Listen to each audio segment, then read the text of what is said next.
What's up, everybody? This is Terrence Wilkerson, aka Building Beast, and today we're going over RDLs. But to make sure you have a good RDL, we have to make sure that we have a good hip hinge. Before we get to the hip hinge, I want to show you how to properly brace our core. I like to use a light kettlebell, but honestly, if you don't have a kettlebell or any tool that's going to sit on your belly, you can literally just use your hand. But for the sake of the video, we're going to use the kettlebell. So we're going to start lying flat on our back.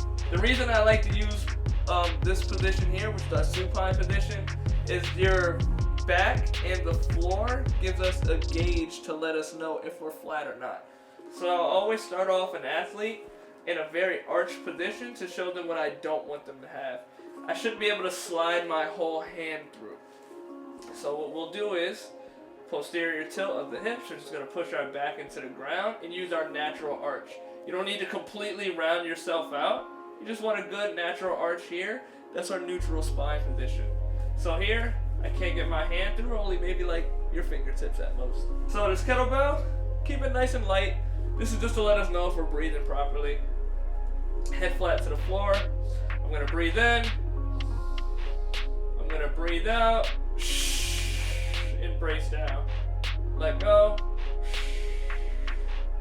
This is to bring core awareness here and just start to create that awareness into bracing the core. I'm going to give us another go round. Breathe in. Breathe out. And let go. So essentially what I'm doing here, pretty much setting the core up to create that brace. And the reason why the brace is so important when we're going into our hip hinging is our brace is going to keep our posture. And our posture is going to allow us to do a proper hip hinge so we're not folding out at the spine or we're not compromising too much in our lower back as we go into the hip hinge.